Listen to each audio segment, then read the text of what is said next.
Bismillahirrahmanirrahim. Assalamualaikum warahmatullahi wabarakatuh.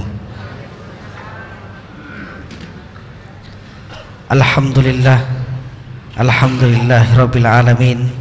Alhamdulillahilladzi arsala rasulahu bil huda wa dinil haqq liyudhhirahu 'alad dini kullih wa kafa billahi syahida. Amma ba'du. Asyhadu an la ilaha illallah wa asyhadu anna Muhammadan abduhu wa rasuluh la nabiyya ba'dah. Para hadirin, para jamaah sekalian, jamaah Masjid Agung Sunda Kelapa yang sama-sama dimuliakan Allah Subhanahu wa taala, yang sama-sama kita hormati Ketua Dewan Pengurus Masjid Agung Sunda Kelapa beserta jajaran Dewan Pengurus, dan juga pemateri kita pada malam hari ini yang sama-sama kita hormati dan kita muliakan, yaitu Syekh Ali Saleh Ali Jabir. Alhamdulillah Al-Mukarram telah hadir di tengah-tengah kita. Untuk itu para hadirin, para jamaah sekalian, alhamdulillah di tempat yang sama-sama kita cintai ini kembali kita berjumpa dalam kesempatan yang sama, yaitu mengikuti kegiatan rutin kita pengajian ba'da maghrib, yang pada malam hari ini yaitu kajian umum yang insyaallah akan diisi dan disampaikan oleh Syekh Ali Saleh Ali Jabir. Untuk itu marilah sama-sama kita awali dan kita buka kajian kita dengan sama-sama membaca suratul Fatihah, memohon keridhaan dan juga kemudahan serta keberkahan dari Allah Subhanahu wa taala. Dan juga Al-Fatihah kita khususkan yaitu untuk para pemohon daripada pembacaan suratul Fatihah dari jamaah sekalian. Yang pertama untuk kesembuhan Aini Fitri binti Zainal Abbas dan juga Syafrida Habni Lubis yang sedang sakit, semoga Allah Subhanahu wa taala menyembuhkannya. Dan juga untuk almarhum Zulfahri bin Abdurrahman, dan juga untuk kesembuhan Bapak Haji Nazar jamaah tetap Masjid Agung Sunda Kelapa yang sedang sakit, semoga diberikan kesembuhan oleh Allah Subhanahu wa taala. Ala hadhihi niyyah wa kullu niyatin salihah ila hadratin Nabi Mustafa Rasulullah sallallahu alaihi wasallam. Al-Fatihah. A'udzu billahi minasyaitonir rajim. Bismillahirrahmanirrahim. Alhamdulillahirabbil alamin arrahmanir rahim maliki yaumiddin. Iyyaka na'budu wa iyyaka nasta'in. Ihdinas siratal mustaqim siratal ladzina an'amta 'alaihim ghairil maghdubi 'alaihim waladdallin. Amin. Amin amin ya rabbal alamin. Para hadirin, para jamaah sekalian, sebelum kita mendengarkan kajian kita pada malam hari ini, ada satu informasi yang dapat kami sampaikan. Untuk kegiatan itikaf rutin bulanan Masjid Agung Sunda Kelapa pada bulan November nanti insyaallah akan dilaksanakan bersamaan dengan malam tahun baru Hijriah 1434 Hijriah, yaitu pada hari Rabu malam Kamis 14 sampai dengan 15 November 2012, yaitu pada malam 1 Muharram 1434 Hijriah. Acara insyaallah akan dimulai pada pukul 21.00 sampai dengan selesai. Adapun untuk penceramah pada malam itikaf, yang pertama Al-Mukarram Al-Ustadz Haji Das'at Latif PhD, dan yang kedua akan diisi oleh Al-Ustadz Haji Utsman Umar Syihab MA. Untuk itu kami mengundang kepada para hadirin, para jamaah sekalian untuk dapat hadir dan meramaikan acara itikaf akbar pada malam tahun baru Hijriah 1434 Hijriah. Demikian para hadirin, para jamaah sekalian, dan selanjutnya marilah sama-sama kita akan melanjutkan kembali ke dalam kajian umum kita yang pada malam hari ini tetap bermateri, yaitu tanda-tanda kiamat kecil, melanjutkan kajian kita kemarin yang langsung akan disampaikan oleh Al-Mukarram Syekh Ali Saleh Ali Jabir. Kepadanya kami persilakan dengan segala hormat.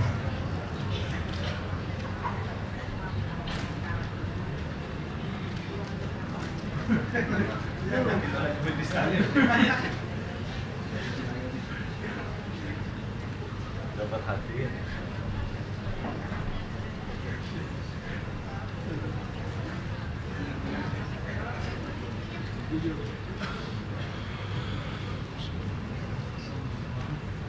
Bismillahirrahmanirrahim. Assalamualaikum warahmatullahi wabarakatuh.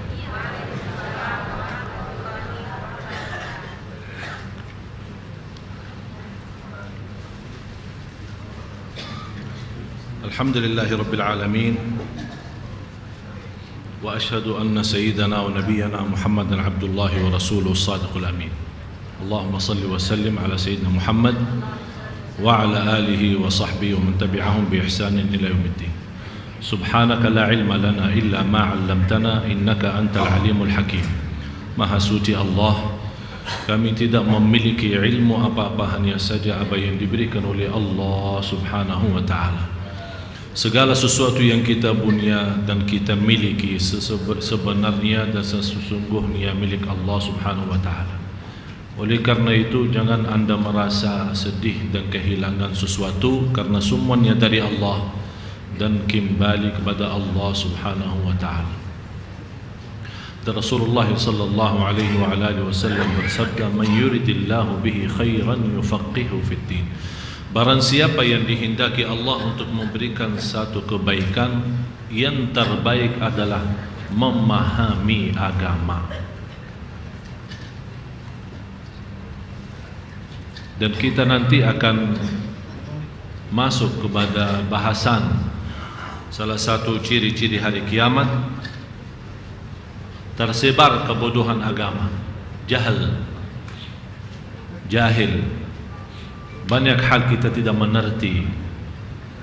Soal wudu, soal salat yang namanya ibadah yang wajib, yang perlu kita fahami, yang perlu kita perbaiki, kita tidak faham. Malah sampai saya pernah terima SMS dari seorang jamaah bisa sampai 15 kali mengulangi wudu sebabnya was-was. Dan kesimpulannya khusus, apalagi habis bapak ibu makan atau minum, apalagi lagi puasa, pasti ada merasa batal wudu, tapi merasa itu belum yakin. Dan yang meyakinkan wudu kita batal ada dua. Mohon maaf kalau sudah keluar suara. Faham suara? Hah? Suara apa? Udah tahulah. Pokoknya jelas suara itu. Jadi bukan hanya sebatas rasa. Tidak ada di istilah di dalam fikih Islam rasa baru batal. Tidak ada istilah rasa. Rasul sudah mengikatkan hal itu. Kalau anda mendengar suara atau cium bau, kalau sudah anda merasa ada baunya, oh ini sudah jelas. Tapi susah juga kalau dah tahu itu baunya dari diri atau dari orang sampingnya, ya ini masalah lagi. Tapi di luar itu jangan anda merasa ada apa namanya ragu-ragu, belum jelas. Ini salah satu nanti kita akan bahas.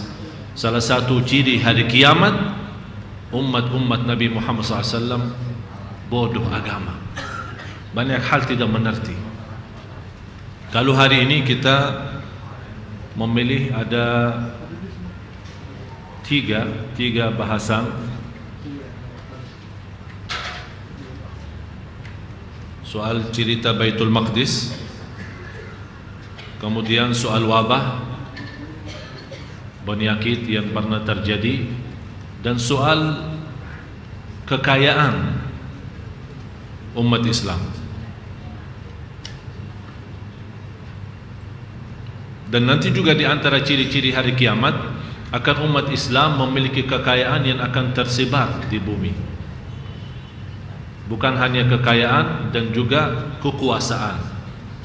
Sampai negeri barat dan timur bumi dan timur barat semua mengikuti dalam dan di bawah kekuasaan Islam. Ayo Ustaz Farouk.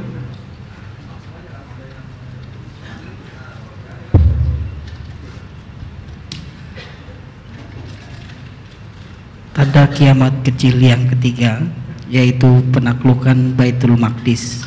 Uqdat sitan baina yadai sa'ah. Fadzakara minha fathu Baitul Maqdis. Hitunglah 6 tanda menjelang datangnya hari kiamat, dan beliau Rasulullah sallallahu alaihi wasallam menyebutkannya, di antaranya penaklukan Baitul Maqdis. Hadis riwayat Bukhari. Hadis riwayat Bukhari menceritakan Baitul Maqdis itu akan kembali di tangan umat Islam. Dan sepanjang sejarah Baitul Maqdis sudah melalui bermacam proses. Pertama di tangan umat Islam, kemudian diambil oleh orang Nasara, kemudian diambil lagi oleh umat Islam, dan diambil oleh orang Nasara, ditarik lagi oleh umat Islam, dan sekarang diambil oleh orang Yahudi, dan sampai mendekati hari kiamat masih di tangan orang Yahudi.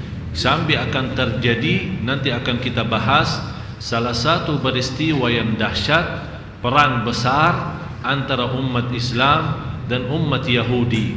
Dan memang ada hikmahnya kenapa umat Yahudi lagi menguasai negara Palestina, karena inti-intinya memberikan rasa nyaman untuk orang Yahudi, supaya semua orang Yahudi di bumi ini, di dunia ini kumpul dan kemari datang ke negara Palestina dan kumpul di Baitul Maqdis atau di Masjidul Aqsa. Kalau semua orang Yahudi, semua yang ada di bumi mulai berkumpul di situ, baru akan terjadi perang besar antara Yahudi dan umat Islam, dan umat Islam akan mampu menghabiskan semua orang Yahudi sampai orang Yahudi tidak ada yang tersisa di muka bumi. Orang Yahudi di saat perang itu sembunyi di belakang pohon dan batu, dan Allah memerintahkan pohon dan batu berbicara. Pohon dan batu memanggil, "Hei orang Muslim, marilah di sini, ada di belakangku orang Yahudi, suruh bunuh dia." Coba bayangkan, sambil pohon dan batu membantu umat Islam di saat itu. Kecuali satu pohon, kata Rasulullah, namanya pohon Al-Gharqad. Pohon Al-Gharqad. Apa itu pohon Al-Gharqad? Sahabat bertanya, kenapa ya Rasulullah pohon Al-Gharqad itu tidak berbicara? Kata Rasulullah SAW, "Fa'innahu min syajari Yahud." Karena pohon Al-Gharqad itu adalah tanaman orang Yahudi sendiri.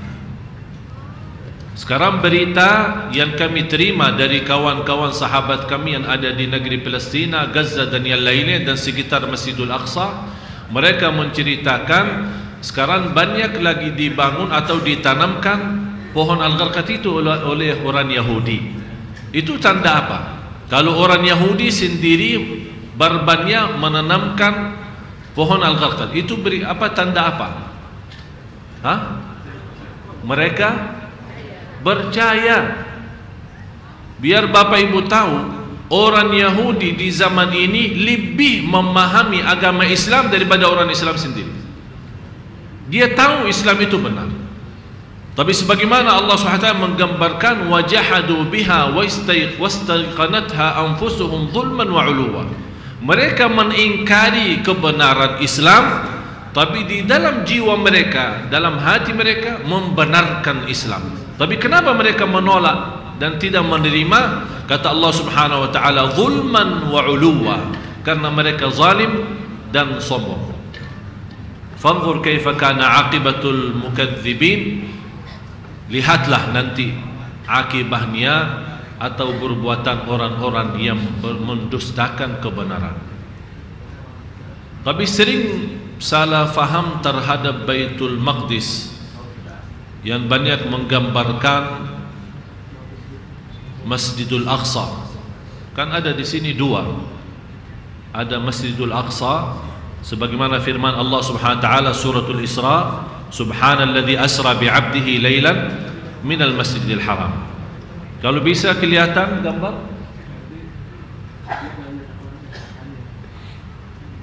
biar Bapak Ibu tahu apa itu Masjidul Aqsa sama Baitul Maqdis. Yang biasa yang Kubbah Mas itu, ini bukan Masjid Kubbah Mas Depok ya. Ini di sini di negara Palestina dinamakan Masjid Kubbah. Kubbah itu sudah jelas kubbahnya kan, yang mas itu. Qubbah sakhrah. Qubbah sakhrah. Apa itu sakhrah? Artinya batu yang besar. Di bawah kubbah itu ada sebuah batu. Itu waktu Rasulullah Isra Mi'raj. Nanti ada gambarnya, jangan dulu.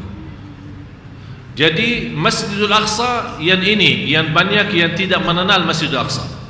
Malah sering banyak jamaah Indonesia habis haji maupun habis umrah yang suka pergi ke Palestina. Kemudian dia bilang saya sudah salat di Masjidul Aqsa, rata-rata perginya ke Kubbah Mas ini. Padahal Masjidul Aqsa ini yang ada dua panah ini, kan ada dua panah ini kan? Yang sebelah kiri Anda kelihatan masjid lumayan agak gambarnya agak tua. Bangunannya pun bangunan tua, tidak pernah direnovasi dan tidak diperhatikan. Banyak larinya ke Masjid Qubbatus Sakhrah yang dinamakan Baitul Maqdis. Tapi Masjidul Aqsa yang Nabi kita Nabi Muhammad SAW waktu Isra Mi'raj menimami para Nabi dan Rasul, itu ada di sini di kiri. Kalau dilihat dalam gambar di sebelah kiri, itu namanya Al-Masjid Al-Aqsa. Dah tahu apakah tulisannya jelas? Yang merah itu kira-kira jelas enggak? Al-Aqsa Mosque ya. Itu baru Masjid Al-Aqsa. Tapi yang Kubbah Mas itu namanya Qubbatus Sakhrah. Apa isinya? Ada satu gambaran.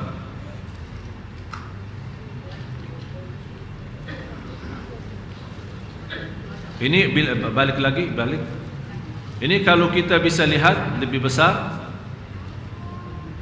Coba lihat Masjid atau Baitul Maqdis atau Qubbatus Sakhrah, kubbah yang di bawahnya ada batu besar, itu yang Kubbah Mas.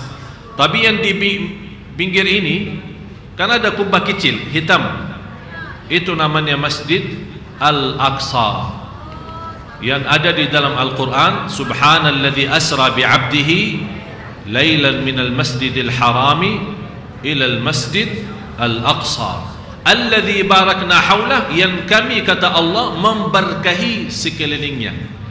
Sekitar negeri itu, sekitar masjid itu Allah berkahi. Di antaranya Qubbah Sakhrah, di antaranya yang lain-lain.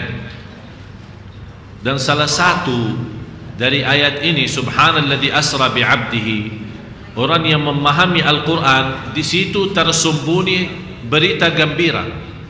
Berita gembira bagi orang-orang Muslim. Tapi karena kita baca tidak mengerti. Kalau memang Allah sudah berfirman, Subhanalladzi asra bi'abdihi laylan minal masjidil harami ilal masjidil aqsa. Di sini pertama ada hubungan Al-Masjidul Haram dan Al-Masjidul Aqsa. Dan hubungan antara dua masjid itu akan tetap terikat sampai hari kiamat. Walaupun sementara dikuasai oleh orang Yahudi. Kemudian alladzi barakna haulah, yang kami telah memberkahi sekitarnya. Orang-orang pada bertanya, kalau orang yang fahami ayat ini, muncul pertanyaan, mana berkahnya kalau memang orang Yahudi masih membunuh anak-anak Palestina? Mana berkahnya kalau kita umat Islam tidak bisa bebas salat di sana? Mana berkahnya umat Islam saja sendiri penduduk di situ tidak bisa nyaman hidupnya? Tapi intinya dari kata alladzi barakna haula, yang kami berkahi, memberikan kabar gembira bagi orang mukmin akan datang satu saat Allah tunjukkan keberkahan bagi umat Islam. Tapi segitu umat Islam mulai lemah, diambil oleh musuhnya. Tapi begitu umat Islam kembali kuat, sebagaimana di zaman Umar bin Khattab, pertama kali diambil dan dikuasai Masjidul Aqsa dan sekitarnya Baitul Maqdis oleh umat Islam zaman Umar bin Khattab, waktu dia menjadi khalifah. Dan Umar bin Khattab radhiyallahu anhu datang sendiri ke negeri Palestina dari Madinah tanpa perang. Yang menguasai waktu itu adalah ahli kitab orang Nasara, dan mereka sudah pasrah. Begitu datangnya Amirul Mukminin Umar bin Khattab, mereka pasrah semua kunci-kunci Masjidul Aqsa kepada Amirul Mukminin Umar bin Khattab tanpa ada perang. waktu Amirul Mukminin memang sudah tertulis di dalam buku-buku mereka yang masih belum dipalsukan, belum dirubah, belum dirusak, tulisan yang asli di dalam Taurat atau dalam Injil yang dibawakan oleh mereka, di antaranya akan kembali menguasai Masjidul Aqsa dan sekitarnya. Yang menerima kunci adalah seorang yang bernama Umar bin Al-Khattab. Itu tertulis, coba bayangin Bapak Ibu, itu tertulis sebelum Umar Khattab ada, sebelum dia menjadi Amirul Mukminin, sebelum menjadi pemimpin, sudah tertulis di Injil dan mereka percaya. Malah sampai tertulis sifatnya seorang amir, pemimpin umat Islam di waktu itu akan datang dan kami akan serahkan secara bebas kunci-kunci Masjidil Aqsa dan sekitarnya, dan beliau membawa baju yang banyak robeknya ya, banyak lubangnya ya, artinya baju tidak bukan baju baru, malah yang lebih istimewa dan lebih luar biasa. Amirul Mukminin radhiyallahu an, Umar bin Khattab radhiyallahu an, datang bersama pembantunya, anak buahnya. Coba lihat saking adilnya Amirul Mukminin, dia tidak mau, walaupun dia sebagai pemimpin, tapi masih berlaku adil terhadap dirinya. Pas dia berjalanan, mereka bawa satu unta, berjalanan dari Madinah sampai ke Palestina, dan sudah sepakat sama anak buahnya, kita giliran. Jadi misal berapa lama saya naik unta, pasti ada yang dari bawahnya kan urus-urus unta lah, menarik dari talinya. Sekian lama nanti gantian. Anak buahnya dia berkata, "Tidak apa-apa Amirul Mukminin, saya ikhlas. Biar Amirul Mukminin aja yang naik unta, saya tidak apa-apa jalan kaki." Kata Amirul Mukminin, di sini tidak ada namanya Amirul Mukminin. Ada sekarang kamu, giliran kamu sekarang, kamu yang naik. Tapi begitu mereka sudah mendekati negeri Palestina dan Masjidil Aqsa, apa yang terjadi? Yang naik, yang atas unta itu adalah anak buahnya. Yang menarik untanya siapa? Amirul Mukminin. Mereka orang Nasara, dia belum tahu mukanya Amirul Mukminin. Begitu masuknya, langsung mereka lari kepada siapa? Kepada anak buahnya. Ini ya, selamat datang wahai Amirul Mukminin. Subhanallah. Saking coba lihat bagaimana kehidupan seorang pemimpin, sangat sederhana, sampai orang-orang yang menerima dia tidak bisa membedakan siapa pemimpinnya dan siapa rakyatnya atau siapa anak buahnya. Tapi begitu mereka melihat sifat yang dibaca oleh mereka sendiri, ternyata di dalam buku mereka sendiri tertulis Amirul Mukminin di saat masuknya Masjidul Aqsa, dia yang menarik untanya dan anak buahnya di atas unta. Ternyata ya, peristiwa yang terjadi sesuai yang sudah ada di dalam Al-Injil. Ini yang membuat mereka dengan ikhlas tambah melawan, menserahkan semua kunci-kunci dan kekuasaan Masjidul Aqsa dan sekitarnya. Lewat zaman Umar bin Khattab terjadi satu perang namanya perang Hittin, dan juga kembali dikuasai oleh umat Islam. Ada juga perang waktu Salahuddin Al-Ayyubi. Kita semua tahu cerita-cerita Salahuddin Al-Ayyubi, padahal kita tidak tahu orang itu dari mana. Salahuddin Al-Ayyubi itu termasuk dari utara Irak.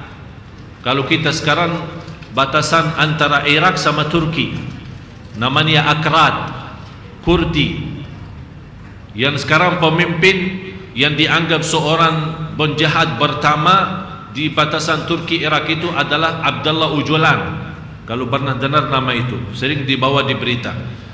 Disitulah seorang namanya Salahuddin Al-Ayyubi yang Allah Subhanahu Wa Taala memberikan ketakwaan dan keimanan luar biasa. Dia membawa tentara sampai ke Palestina. Habis sudah dikuasai oleh orang Nasara lebih daripada 90 tahun. Dan mereka merusakkan semua masjid-masjid yang ada. Malah masjid umat Islam waktu dikuasai oleh orang Nasara menjadikan tempatnya pelihara babi dan yang lain-lain binatang. Itu masjid-masjid, termasuk Masjid Al-Aqsa sendiri, Baitul Maqdis sendiri. Tapi begitu datangnya Salahuddin Al-Ayyubi rahimahullah ta'ala wa radhiya anhu, Allah subhanahu wa ta'ala dan tanahnya beliau, Allah subhanahu wa ta'ala kembalikan Masjidul Aqsa kembali ke tanah umat Islam. Coba lihat gambar.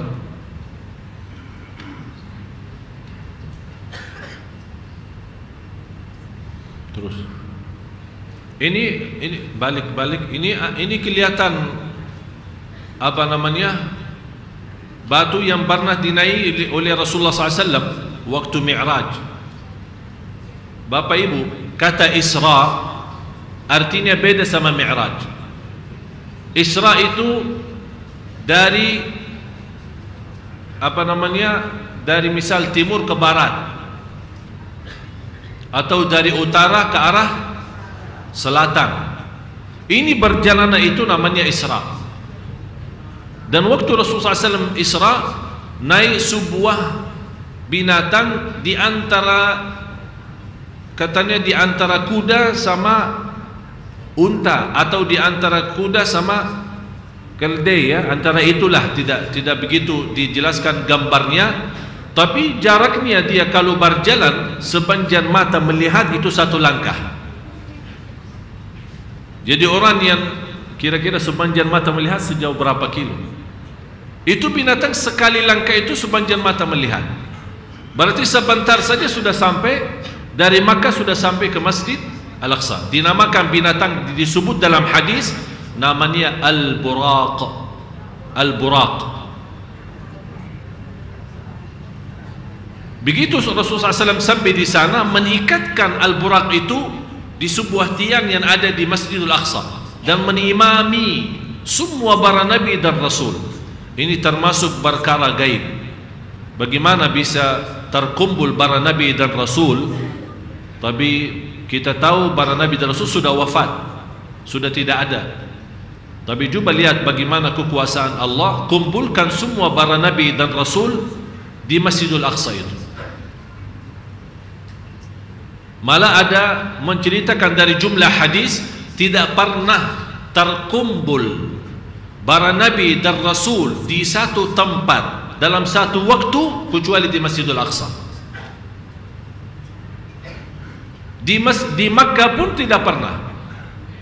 Di Makkah ada sekelompok para nabi datang berhaji, Nabi Adam alaihissalam, Nabi Nuh alaihissalam dan seterusnya. Tapi kumpul bersama-sama di satu tempat, hanya peristiwa ini terjadi di Masjid Al-Aqsa waktu Rasulullah SAW Isra dan Mi'raj. Dan disitulah para nabi berbaiat kepada Rasulullah SAW. Begitu selesai salatnya Rasulullah SAW, baru dia keluar dari masjid, kemudian naik di atas sebuah batu yang cukup besar, kemudian baru Mi'raj. Mi'raj artinya dari bawah ke atas. Kalau istilah Mi'raj seperti naik tangga, seperti naik tangga. Jadi dijelaskan dalam sirah, Rasulullah SAW naik tangga. Allah SWT menunjukkan sebuah tangga antara bumi dan langit, tangga yang segitu panjang sampai tembusnya ke langit, dan Rasul dan malaikat Jibril naik tangga itu. Oleh karena itu jamaah sekalian, kalau kita perhatiin, tidak ada penerbangan walaupun dari NASA yang mampu nembus ke langit ke atas dengan penerbangan yang lurus, ya, harus miring. Itu sesuai sifat Mi'raj. Begitu juga Rasulullah SAW bermi'raj. Saat Rasulullah SAW bermi'raj, seolah-olah batu itu mau ikut naik bermi'raj, tapi diperintahkan berhenti. Dan sampai hari ini batu itu masih tergantung, tanpa ada tiang dan tanpa ada apa-apa. Gambarnya seperti ini, tapi ini sebenarnya gambar di luar masjid. di salah satu kota di Jordan. Tapi yang di Masjidul Aqsa itu, kalau kita mau salat di bawah kubbah itu, artinya di bawah batu yang besar itu masih bisa.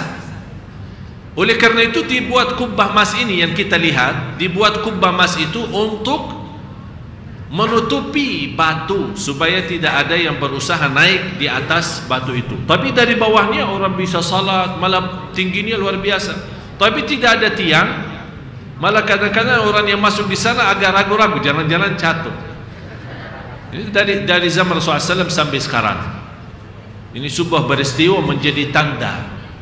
Waktu dikuasai oleh orang Nasara, waktu menguasai Palestina, waktu tahun masih 60-an Hijriyah, waktu zaman masih Salahuddin Al-Ayyubi rahimahullah, mereka menjadikan tempat itu, na'udzubillah, menjadi tempat buang sampah dan kotoran di bawah batu itu, yang menjadi sebenarnya tempat itu barakah, tapi mereka menjadikan tempat itu untuk buang sampah dan kotoran. Tapi begitu datangnya Amirul Mu'minin Umar Khattab radhiyallahu anhu, kemudian datang zaman Salahuddin Ayyubi radhiyallahu anhu rahimahullah, datang zaman-zaman yang lainnya, mereka membersihkan kembali tempat itu. Sekarang orang Yahudi menguasai dan mereka mau menghancurkan. Mereka mau berusaha menggeserkan batu itu, tapi tidak bisa. Tidak bisa dihancurin, tidak bisa dipindahin, tidak bisa digeser. Akhirnya mereka dibiarkan seperti itu. Jadi ini menjadi salah satu tanda kemuliaan Nabi kita Nabi Muhammad sallallahu alaihi wasallam, dan juga membenarkan cerita Isra dan Mi'raj. Coba lihat gambar yang masjid. Tapi masjidnya lagi. Ini kan dari atas. Sudah ada bangunan di sekitarnya biar orang bisa naik dan bisa melihat batu itu dari atas. Tapi kalau dari bawahnya memang tidak ada sama sekali tiang atau sebuah tempat yang untuk sandaran, tidak ada sama sekali. Hanya gantung sama. Sampai dari atas tidak ada macam tali atau ikatan atau apa yang menahankan batu itu tidak jatuh, tidak ada sama sekali. Malah banyak jamaah umat Islam yang masuk di sana masih bisa salat di bawah batu itu. Itu baru namanya Qubbatus Sakhrah. Kubbah yang saya sudah jelaskan, kubbah emas. Sakhrah artinya batu yang besar. Orang Yahudi punya cerita, di bawah Masjidul Aqsa dan sekitarnya ada haikal Nabi Sulaiman.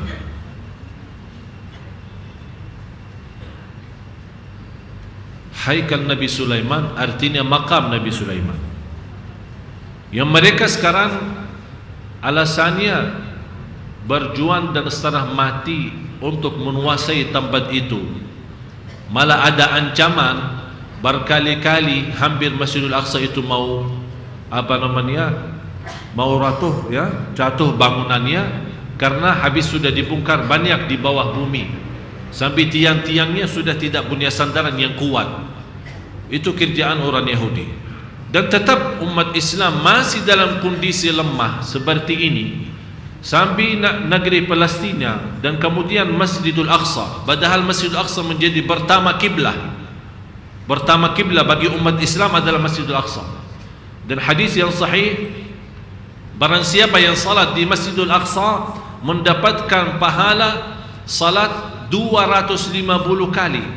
Ada satu riwayah 500 kali.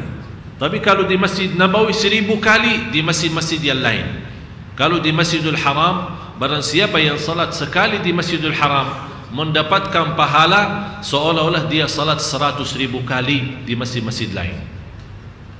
Tapi bukan berarti yang sudah haji dan umrah salat satu kali fardu di Masjidul Haram Allah memberikan pahala 100.000. Dia hitungkan 100.000 ke depan tidak salat, dia bilang sudah anak salat di Masjidil Haram. Bukan begitu pemahamannya. Tapi gambarannya salat sekali fardu subuh di Masjidul Haram seperti 100.000 kali di Masjid Agung Sunda Kelapa. Contohnya seperti itu. Kalau di Masjid Nabawi Sekali fardu salat di Masjid Nabawi seperti kita sekali fardu 1000 kali di Masjid Agung Sunda Kelapa atau masjid-masjid yang lain. Di Masjidul Aqsa juga 500, ada satu riwayat 250 kali. Dan mudah-mudahan Bapak Ibu, kalau bukan kita yang terpilih menjadi orang-orang yang masuk membawa bendera umat Islam di Masjidul Aqsa dan sekitarnya di Baitul Maqdis, mudah-mudahan anak dan cucu kami terpilih menjadi orang tentara yang membawa bendera umat Islam di negeri Palestina itu. Dan itu sudah dibuktikan, dan tidak akan peristiwa terjadi hari kiamat sebelum Masjidul Aqsa itu ditangani dan dikuasai oleh umat Islam. Jadi Bapak Ibu, yang terjadi di negeri Palestina itu hal wajar. Memang kita merasa kadang-kadang sakit hati. Kenapa negeri Arab di sekitar Palestina tidak memberikan kesempatan? Kenapa negeri Jordan menutupi batasannya antara Jordan sama Palestina? Kenapa apalagi Syria yang kita lihat saudara kita dan keadaan mereka di sana sampai habis-habisan? Hanya alasannya apa? Rakyatnya minta kebebasan dari kezaliman. Mereka tidak minta pemerintah yang diktator, tidak minta pemerintah yang zalim, minta pemerintah yang adil. Dan hal-hal wajar. Itu hal-hal peristiwa sudah terjadi di negeri yang lain, bukan hanya di Syria pertama. Sudah terjadi di Palestina, sudah lagi senang terjadi di Bahrain, sudah mau di Kuwait, apalagi berita-berita terakhir di di luar Mesir, di Libya, Tunisia, sebentar lagi Maroko, dan semua itu sudah diceritakan oleh Rasulullah SAW. Dan keadaan yang terjadi di negeri Syria khususnya, supaya kita tahu permusuhan kita memang harus terjadi seperti ini, supaya kita tahu mana yang betul-betul mengikuti kebenaran, mana yang tidak. Walaupun yang korban cukup banyak, bisa setiap hari lebih dari 100 orang. Coba bayangin. Tapi semua ini menjadi ciri-ciri hari kiamat, supaya kita tahu ini semua peristiwa terjadi adalah kelemahan kita umat Islam, dan kemudian bersatuan musuh-musuh Islam. Memang umat musuh Islam sudah bersatu. Anda fikir sekarang peristiwa yang terjadi di negeri Syria itu apakah diberdulikan oleh Amerika, diberdulikan oleh Israel? Padahal saya tidak senang panggil mereka negara Israel, karena Israel nama Nabi Yaqub alaihissalam. Tapi yang wajar dan fantas kita panggil Yahudi. Memang orang Yahudi, tapi selalu dibawa oleh mereka nama Israel, karena mereka mengagungkan nama itu, karena memang nama Nabi Yaqub alaihissalam. Kullu ta'ami kana hillan li bani Israel illa ma harrama Israel ala nafsi. Terusnya,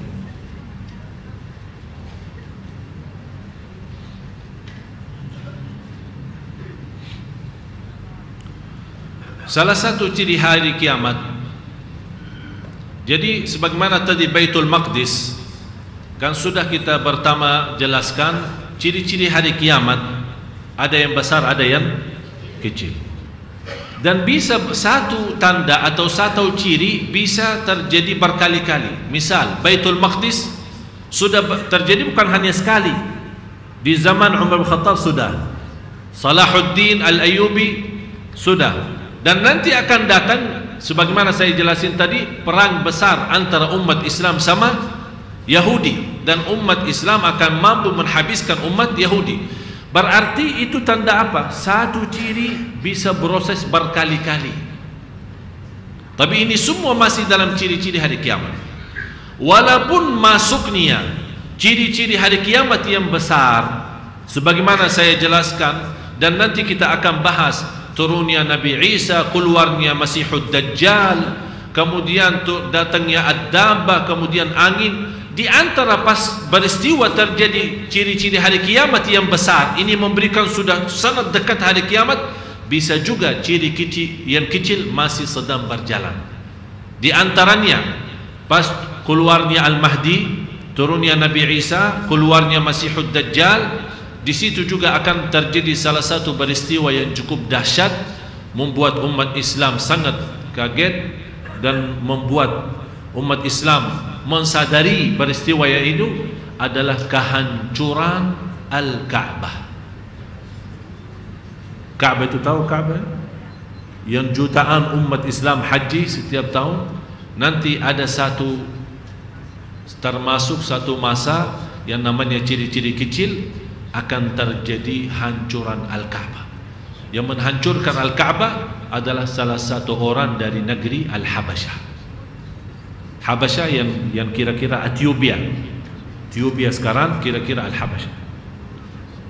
Malah yang lebih luar biasa lagi, Masjid Nabawi yang kita lihat sekarang, yang sekarang ada perintah baru minggu kemarin, akan ada rencana mau berluaskan Masjid Nabawi 3 kali lipat daripada yang sekarang. Jadi semua Bapak Ibu, hotel-hotel yang kita lihat yang baru-baru jadi akan dihancuri lagi 3 kali lipat. Kalau masjid sekarang sudah cukup menguasai orang salat 700.000, berarti ke depan akan melebihi 1,5 juta. Melebihi 1,5 juta. Kalau Masjidul Haram dengan rencana baru akan lebih menguasai 3 juta. Jadi jemaah haji yang datang setiap tahun melebihi 3 juta. Tidak ada yang salat di luar, semua salat dalam masjid. Tapi ada nanti satu masa Masjid Nabawi yang segitu megah dan indah, akan datang satu waktu Masjid Nabawi tidak ada siapapun yang masuk dalamnya, hanya anjing-anjing yang menjadi tempat dinapan mereka. Itu semua sudah menjadi ciri-ciri hari kiamat. Nanti kita akan lanjuti bahas-bahas habis-habis azan.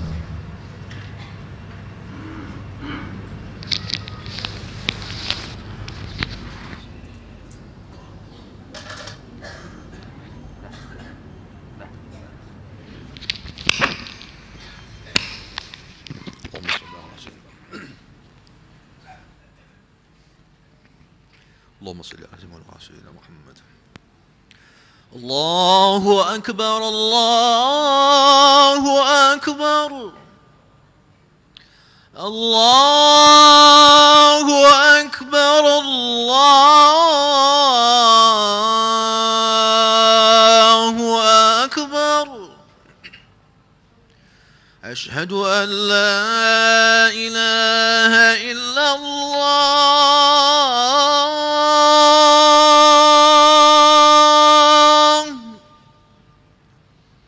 أشهد أن لا إله إلا الله.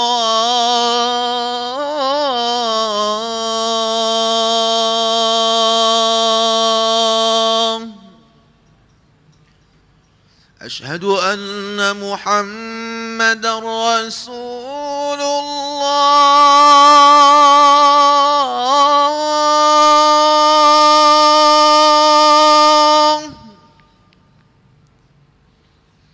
أشهد أن محمدا رسول الله.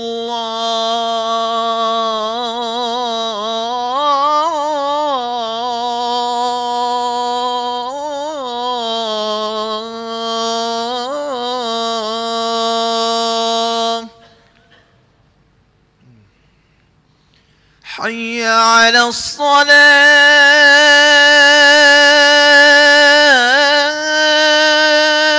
الصلاة. حي على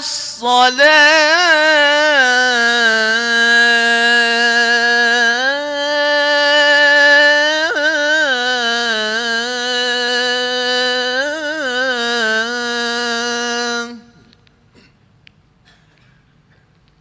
حي على الفلاح.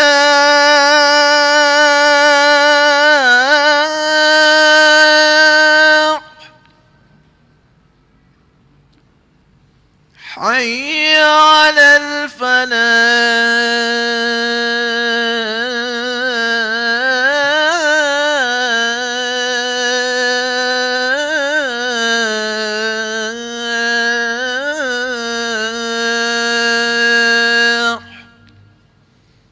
الله أكبر الله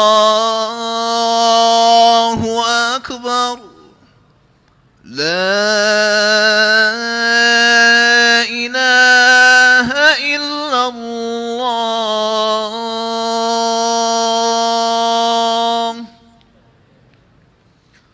اللهم رب هذه الدعوة التامة والصلاة القائمة آت سيدنا محمد الوسيلة والفضيلة الشرف والدرجة العالية الرفيعة وبعثه مقاما محمودا الذي وعدته إنك لا تخلف الميعاد.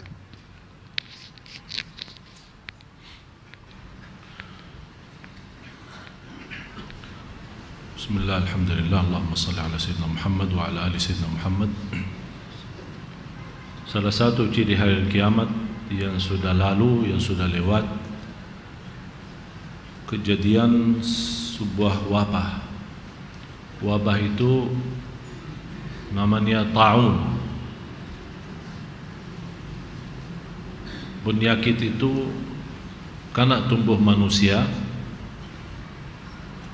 dan bisa cairan keluar dari bagian hidungnya sampai dia mati.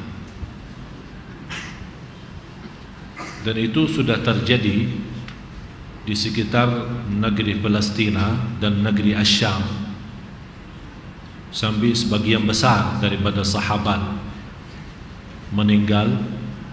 Di antaranya yang kita kenal Abu Ubaidah Amir ibn al-Jarrah,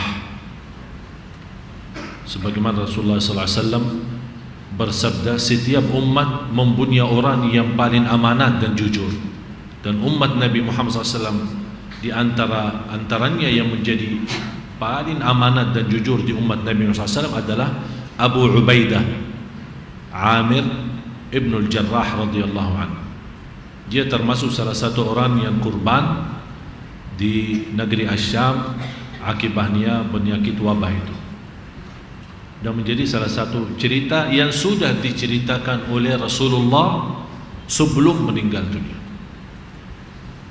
Jadi kalau Rasulullah menceritakan sesuatu kemudian sudah terjadi, apakah habis wafatnya Rasulullah sebentar atau habis wafatnya sudah lama? Tapi kalau sudah terjadi, ini membuktikan apa? Kebenaran Nabi Muhammad SAW. Rasulullah SAW tidak mungkin bisa mengetahui ilmu ghaib. Harus kita yakini Bapak Ibu, tidak ada seorang Nabi dan tidak ada seorang wali yang bisa tahu ilmu ghaib. Malah Rasulullah SAW sendiri pernah berkata, kalau saya bisa tahu apa yang akan terjadi, saya tidak akan ikut perang Uhud. Kalau saya bisa tahu apa yang akan terjadi, saya tidak akan ikut perang Uhud. Karena di perang Uhud itu Rasulullah SAW dilukai kan, sampai berdarah, sampai patah giginya, sampai berdarah kepalanya, hampir mau dibunuh. Ini semua peristiwa sampai kalau saya tahu, saya tidak akan ikut perang Uhud. Ini memberikan tanda apa? Rasulullah sendiri tidak tahu ilmu ghaib. Tapi kalau Rasul memberitakan sesuatu yang akan terjadi besok, atau tahun yang akan datang, atau puluhan tahun yang akan datang, ini pasti wahyu dari Allah Subhanahu wa ta'ala. Di antaranya cerita wabah itu yang sebagaimana Rasulullah SAW menjelaskan di hadis yang sahih yang diriwayatkan Imam Bukhari. Qala Rasulullah sallallahu alaihi wasallam, u'dud sittan baina yaday sa'ah, fadzakaru minha thumma mutan ya'khudhu fikum kaku'asil ghanam. Hitunglah 6 tanda menjelang datangnya hari kiamat. Dan Rasulullah sallallahu alaihi wasallam menyebutkan di antaranya, kemudian banyaknya kematian yang menimpa kalian bagaikan penyakit kuas kambing. Hadis riwayat Bukhari. Terus yang terakhir, untuk malam ini saya memberikan kesempatan jamaah Bapak Ibu yang ingin bertanya. Nanti kita akan memberikan kesempatan 15 menit. Terus yang ciri-ciri yang kelima, sebagaimana saya tadi jelaskan, akan atau tidak akan terjadi hari kiamat sampai akan kekayaan berlimpah terhadap umat Islam. Sampai orang, coba bayangkan Bapak Ibu, sampai ada satu masa seorang muslim yang kaya raya punya harta yang sudah dizakati dan dia menghantarkan zakat mal, bukan sedekah. Itu zakat mal kan wajib. Sedekah itu kalau kita punya kelebihan rezeki. Zakat mal yang wajib dia menghantarkan untuk orang miskin atau anak yatim atau duafa, malah tidak ada yang menerima. Begitu datang seorang kaya tutup satu pintu untuk menawarkan, silahkan Pak, terima ini zakat mal. Oh, saya tidak butuh, barangkali ada orang selain saya yang lebih butuh. Itu memberikan tanda apa? Kekayaan yang luar biasa akan dimiliki oleh umat Islam. Dan hal itu sudah terjadi dan juga akan terjadi nanti. Tapi tidak tahu apakah Bapak Ibu semua akan menghadapinya, wallahu a'lam. Apakah kita semua insyaAllah menjadi kaya? Jadi tidak ada istilahnya nanti saling bantu, karena semuanya sudah kaya. Amin. Kaya iman, kaya harta. Mau enggak? Mau kekayaan atau mau jadi ciri-ciri hari kiamat? Mau yang mana? Mau kekayaan aja, tak mau jadi ciri-ciri hari kiamat. Dan harus kita fahami Bapak Ibu, kalau kita sebutkan ciri-ciri hari kiamat, apapun yang kita ceritakan, bukan hal itu berarti dosa. Faham? Misal, kalau Allah SWT melimpahkan kekayaan bagi umat Islam sampai tidak ada yang menerima sedekah dan zakat mal, bukan berarti kekayaan itu dosa, bukan berarti kekayaan itu haram, tidak ada ikatan. Bisa satu peristiwa terjadi, sebagaimana salah satu ciri yang kita akan bahas pertemuan yang akan datang, yang jadi besok hari Ahad, besok hari Minggu, hari Ahad jam 7. InsyaAllah kita lanjut bahasan kita. Jadi hari Ahad insyaAllah kita akan membawa bahasan soal ketinggian bangunan di Tanah Suci. Itu sudah diceritakan Rasulullah SAW. Tapi bukan berarti bangunan itu tidak boleh, tapi hanya sebatas cerita. Kalau anda sudah melihat bangunan sudah melebihi bangunan Ka'bah, melebihi menara masjid, berarti sudah anda di akhir zaman. Yang kita lihat sudah di Tanah Suci cukup banyak kekayaan yang berlimpah sampai tidak ada orang miskin yang boleh terima zakat dan sedekah. Itu sudah terjadi di zaman Umar ibn Abdul Aziz waktu beliau jadi khalifah. Waktu Umar ibn Abdul Aziz rahimahullah radhiyallahu anhu. Dan Umar ibn Abdul Aziz termasuk salah satu cucunya siapa? Dah tahu ya? Tahu apaan ya?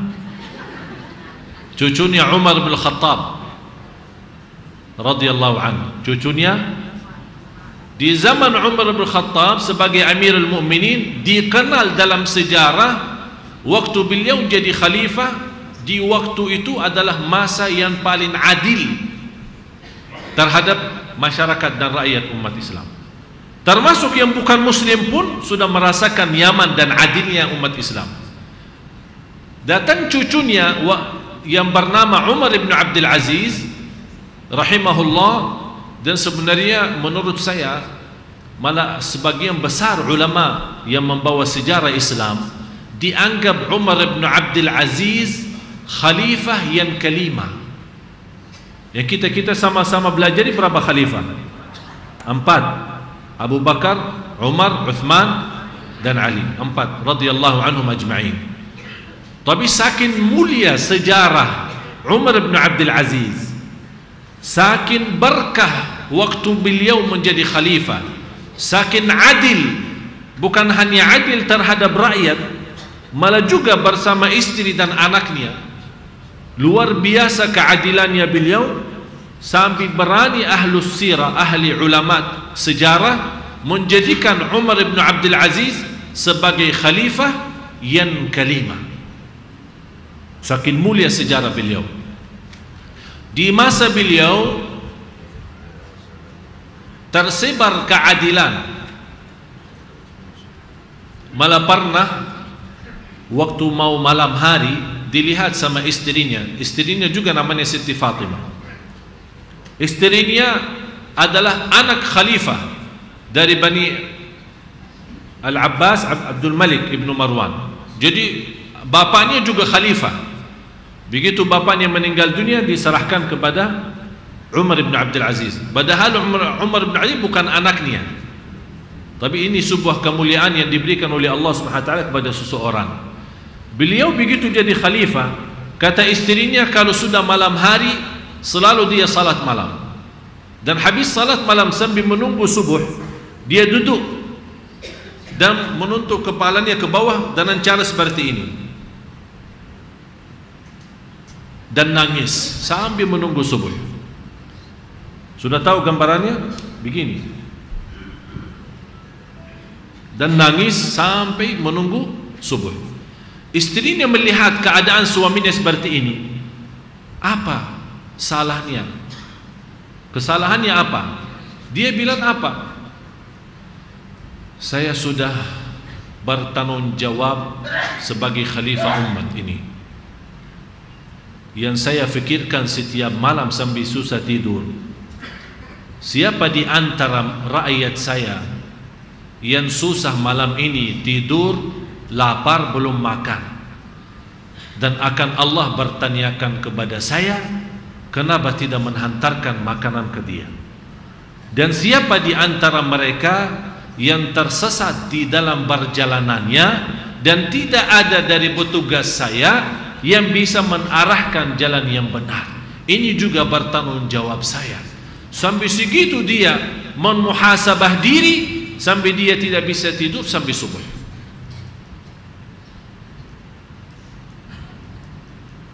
Begitu datang satu zaman memiliki kekayaan di zaman Umar bin Abdul Aziz, sampai berlimpah harta itu, sampai orang yang mau nikah di zaman Umar bin Abdul Aziz jangan tak pernah berfikir susah, karena ada sudah anggaran dari negara.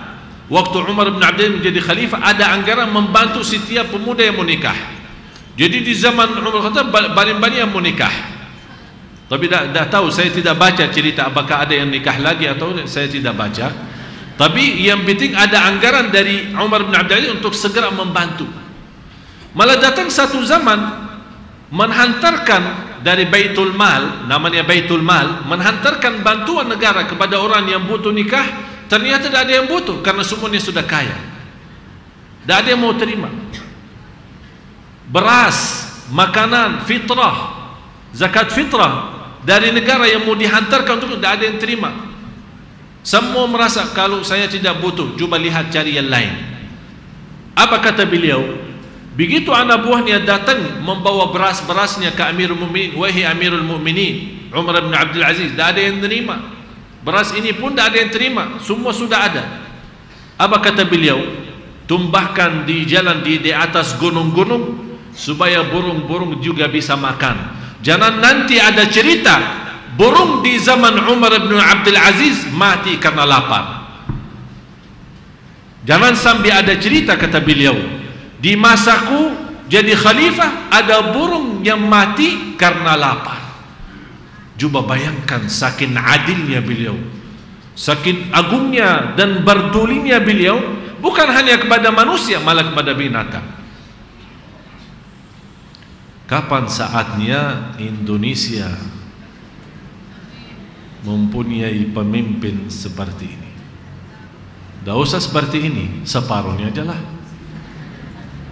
Tidak usah kasih burung-burung, pokoknya buat rakyat aja. binatang biar Allah SWT yang urus. Subhanallah.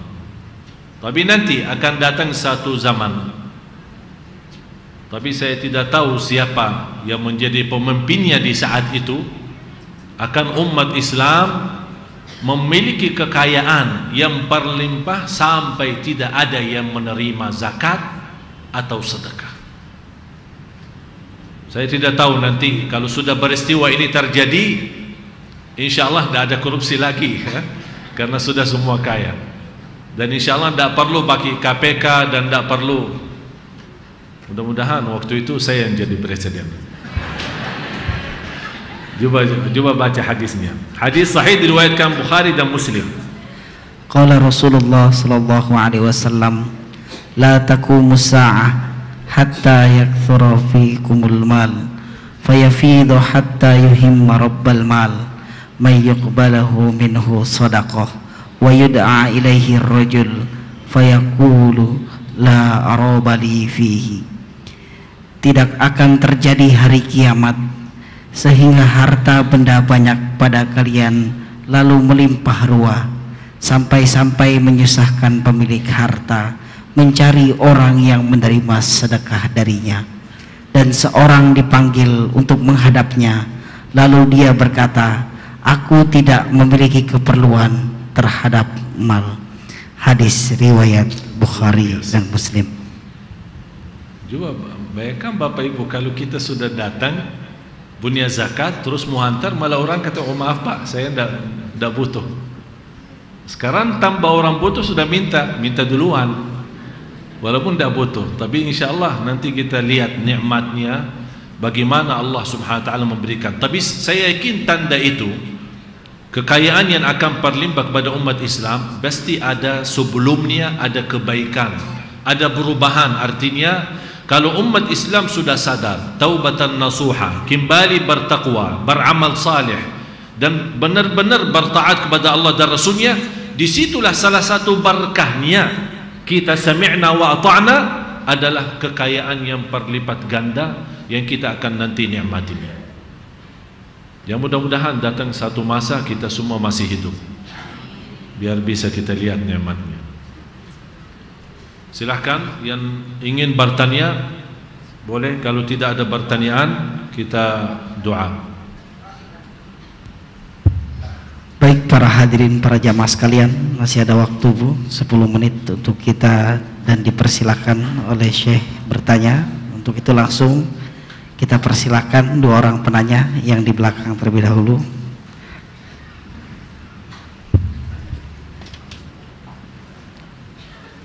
Maju aja ke depan.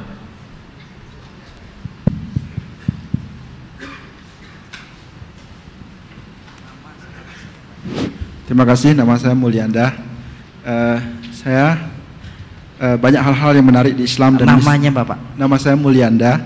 Ya, saya sangat tertarik sekali dengan hal-hal yang tentang Islam, terutama hal-hal yang saya nggak tahu dan saya ingin penasaran sekali ingin tahu. Ada dua pertanyaan saya Pak. Satu, langsung aja. Dikatakan waktu bahwa manusia itu kalau meninggal nanti dibangkitkan lagi sesudah hari kiamat. Tetapi kenapa di waktu Nabi Muhammad Isra Mi'raj gitu kan, itu dikatakan diperlihatkan neraka, surga, dan di neraka diperlihatkan orang-orang disiksa segala macam. Yang jadi pertanyaan saya, itu kan belum kiamat. Terus orang-orang yang disiksa itu umat dari mana gitu kan? Itu satu. Yang kedua, maaf ya agak melebar, soal di waktu Tuhan ingin menciptakan Adam, manusia, Tuhan berdialog dengan malaikat bahwa di Al-Quran disebutkan bahwa akan diciptakan khalifah di muka bumi. Terus malaikat berkata, untuk apa lagi ya Tuhan?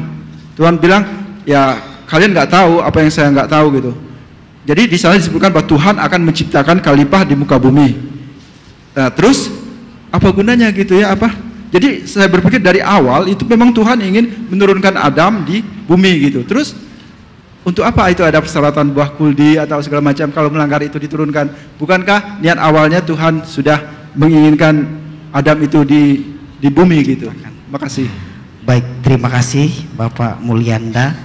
Dan mungkin dari ibu-ibu ada satu penanya, kami persilahkan. Kalau ibu sudah banyak ilmunya. Ibu tidak ada? Kalau tidak ada, kita persilakan satu bapak lagi yang di depan. Kami persilakan bapak. Terima kasih. Bismillahirrahmanirrahim. Pertanyaan saya, nama saya Rila. Pertanyaan saya terkait tentang Baitul Maqdis yang tadi diceritakan. Riwayatnya sangat menarik. Pertanyaan saya adalah Baitul Maqdis sudah berdiri sebelum Nabi sudah lahir. Nah, dahulu itu Baitul Maqdis itu apa berupa masjid atau apakah bentuk Baitul Maqdis itu dan ibadah semacam apa yang dilakukan pada zaman tersebut? Sebelum Nabi gitu ya. Kurang lebih itu. Ya. Terima kasih luar biasa para jamaah sekalian, dua penanya. Kami persilakan Fadilah Syekh untuk menjawabnya. Kami persilakan. Sekarang jam 7:30 ya. Jam 7.25. Pertanyaan Masya Allah tiga-tiganya bagus. Jawabannya kayaknya khususnya dua pertanyaan ini satu pertanyaan aja mungkin setengah jam. Luar biasa pertanyaan. Tapi saya ambil dulu yang ketiga. Disebut Baitul Maqdis atau Baitul Muqaddis atau Muqaddas, tempat yang suci, yang diagungkan. Memang di zaman sebelum Islam ada ibadah, tapi tidak dijelaskan dalam Quran dan Sunnah bagaimana cara ibadah mereka. Ada haji, ada juga salat, tapi cara salatnya dan gambarannya tidak dijelaskan bagaimana.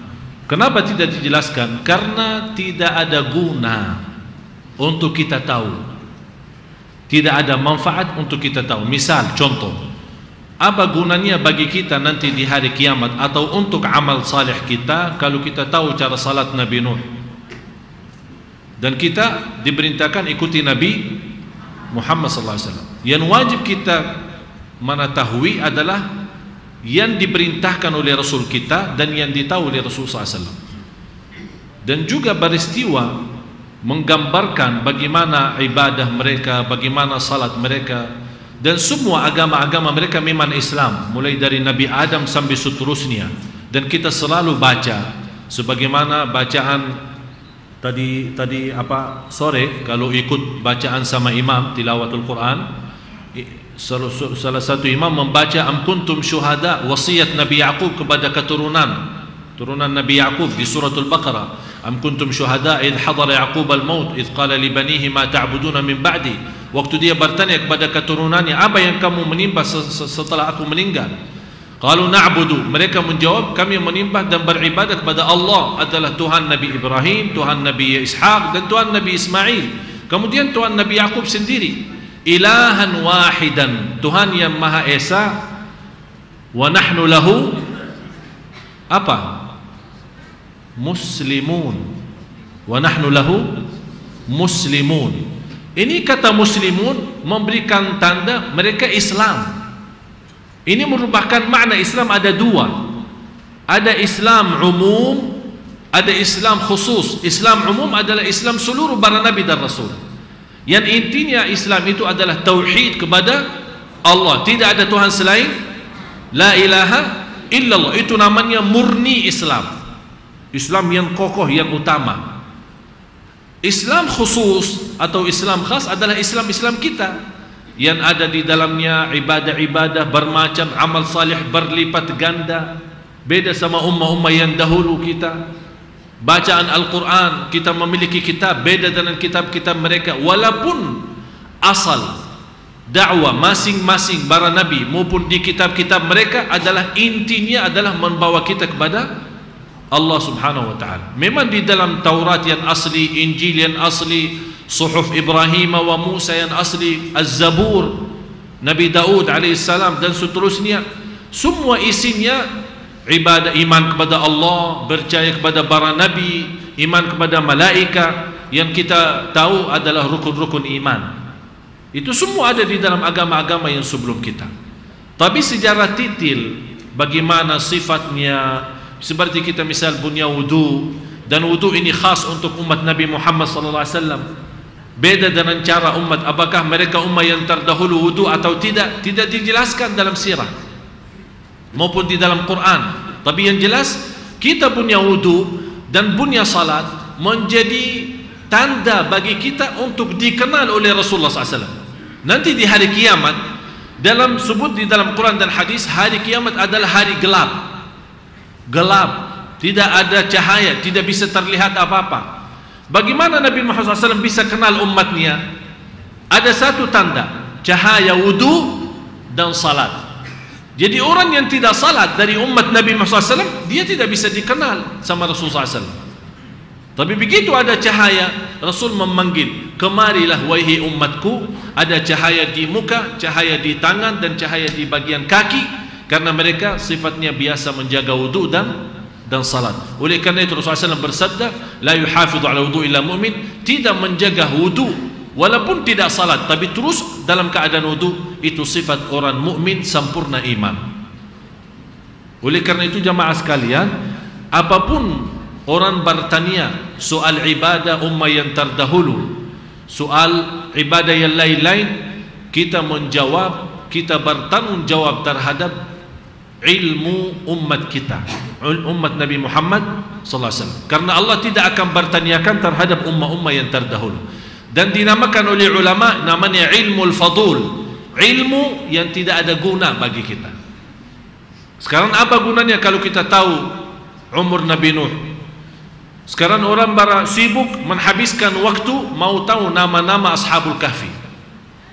Dia buka Al-Quran, kan baca suratul Kahfi, kan disebut ceritanya. Sampai jumlah mereka 7 orang, yang 8 adalah anjing mereka.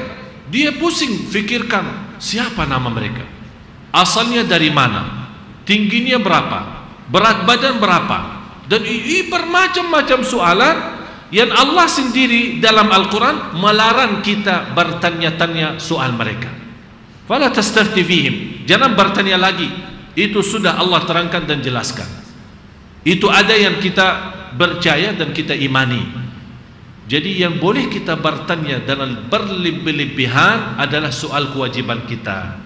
Soal salat kita harus kita dalami, soal fikih kita harus kita wajib fahami, ibadah haji kalau kita mau haji, ibadah umrah kalau kita mau umrah, dan ibadah-ibadah yang lain yang terkait dengan amal ibadah kita sehari-hari.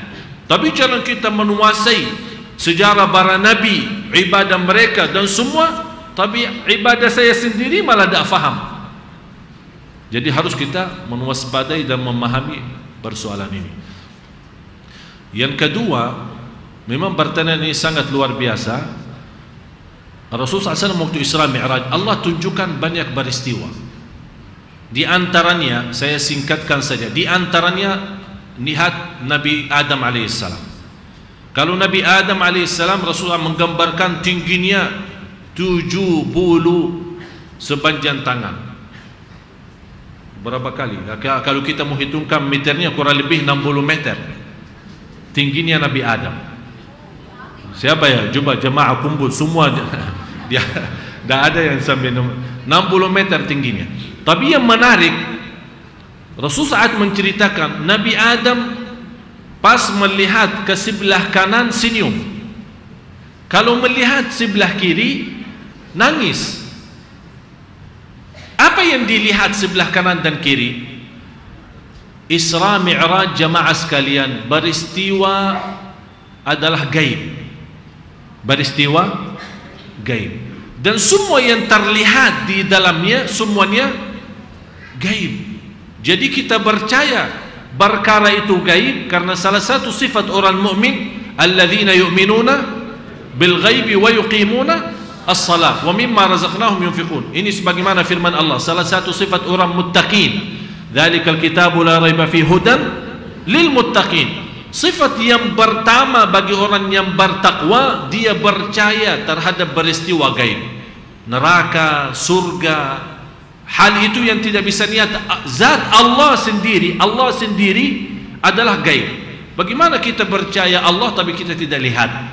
Tapi karena ada keyakinan dalam kalbu kita yang membuat kita iman dan percaya. Kita iman, percaya isi Al-Quran, dan kita iman dan percaya isi hadis-hadis Rasulullah SAW. Di antaranya yang diceritakan waktu peristiwa Isra Mi'raj. Misal berlaku orang zina, bagaimana disiksa oleh Allah. Ahli riba, Tuhan atau salah kita? Ya salah kita. Jadi semua proses supaya yang masuk surga dia tahu rahmat Allah, dan masuk neraka juga dia tahu adil Allah. Allah maha adil. Jadi orang yang dihukumkan masuk neraka karena Allah apa? Adil. Dan orang yang masuk surga karena Allah maha rahman dan rahim. Tapi Bapak Ibu, kalau orang sudah masuk dalam surga, itu tidak ada adil di dalamnya. Tidak ada adil dan tidak ada kasih sayang. Karena surga itu kan bertingkat-tingkat. Tapi siapa yang bisa menjadi di tingkat yang tertinggi atau tingkat yang paling bawah? Walaupun dua-duanya dalam surga tapi jaraknya beda, itu kembali kepada amal ibadah masing-masing. Faham? Jadi masuk surga, pertama masuk surga karena rahmat Allah. Tapi di dalam surga tidak ada rahmat Allah. Ini kembali kepada usaha kita. Yang banyak salat malam tidak sama dan tidak yang salat malam. Orang yang banyak sedekah tidak sama orang pelit, walaupun dua-duanya masuk surga. Termasuk juga di neraka. Walaupun orang pertama masuk neraka karena Allah maha adil, Allah tidak menzalimi siapapun, dan juga neraka sendiri bertingkat-tingkat sampai ada 7 pintu. Pintu yang paling bawah adalah posisi orang munafik, dan seterusnya sampai ke pintu yang ke-7. Semua di paling atas tingkatan itu semua kembali kepada amal mereka masing-masing. Yang berlaku munafikan, posisinya sudah jelas. Yang suka mendustakan ada. Yang suka meninggalkan salat, punya tempat, tidak disamakan dengan amalan-amalan yang lain. Disitulah adilnya Allah Subhanahu Wa Taala. Oleh karena itu jamaah sekalian, kalau ada cerita dalam Al-Quran dan ada cerita dalam hadis Rasulullah SAW memberikan berita dalam surga maupun berita peristiwa dalam neraka, memang belum terjadi hari kiamat, tapi ini semua gambaran peristiwa yang dilihat, yang terlihat dan dilihat oleh Nabi SAW adalah di alam takdir. Semuanya namanya alam takdir. Alam takdir sejak awal sampai akhir Allah tunjukkan, dilihat oleh Rasulullah SAW. Walaupun hal-hal belum terjadi, di antaranya hal-hal yang belum terjadi apa? Yang kita lagi sedang belajari. Rasul menceritakan, ini kan lagi kita sudah lebih dari 6 cara ya, 6 ciri-ciri hari kiamat. Waktu Rasul menceritakan, Rasul sendiri belum lihat. Tapi Allah tunjukkan lewat alam takdir. Dan habis itu Rasulullah SAW lewat wahyu menceritakan kepada sahabat, menjadi tugas sahabat menyampaikan kepada umat, dan sampai saat ini Allah melindungi dan menjaga ilmu itu sampai kepada kita. Supaya juga, kenapa kita sekarang tahu peristiwa surga, neraka, bangkit, hisab, azab, dan kemudian ciri-ciri hari kiamat? Supaya kita bertambah iman kepada Allah. Yang kedua, yakini Rasulullah adalah Nabi yang benar. Nabi yang benar. Tidak ada rasa, walaupun kita tidak bertemu Nabi Muhammad SAW, tapi tidak ada sedikit pun rasa keraguan. Dan saya selalu meyakinkan orang Muslim, dia yakini Rasulullah adalah asyhadu anna Muhammadan Rasulullah, utusan Allah. Bagaimana buktinya dia utusan Allah? Inilah salah satunya kita mempelajari ciri-ciri hari kiamat yang Rasulullah sudah menceritakan sejak 1400 tahun lalu. Tapi ada yang peristiwa terjadi sesudah Rasulullah meninggal, malah ada yang peristiwa yang belum terjadi Bapak Ibu. Ada banyak yang Rasul sudah menceritakan tapi belum terjadi. Sepertinya hancurnya Al-Ka'bah. Apakah kita besok kita lihat? Wallahu a'lam. Tapi kalau sudah ada hancurnya Al-Ka'bah berarti sudah masa itu sudah tidak ada seorang muslim di muka bumi. Semuanya sudah wafat. Yang tersisa, yang sebagaimana Rasulullah SAW bersabda, sejelik-jelik manusia yang nanti menghadapi akhir-akhir hari kiamat. Artinya peristiwa yang akhir sudah, yang mereka akan melihat dahsyatnya hari kiamat, dan mereka melihat dengan mata sendiri menjadi siksa bagi mereka. Na'udzubillah. Tapi orang muslim yang masih walaupun kekurangan amal tapi masih menjaga kalimat syahadat, insyaallah diselamatkan oleh Allah dengan sebuah udara atau angin yang akan ditiup oleh seorang muslim. Begitu ditiup sama seorang muslim akan langsung wafat, yang hanya tersisa orang kafir yang tidak ada di atas muka bumi yang berkata ya Allah. Tidak ada lagi sudah. Oleh karena itu saya sarankan yang menajukan pertanyaan ini dan yang lain-lain semua tetap mohon istiqamah mengikuti penyajian kami ini, ciri-ciri hari kiamat, karena banyak wawasan, banyak ilmu yang akan kita belajari.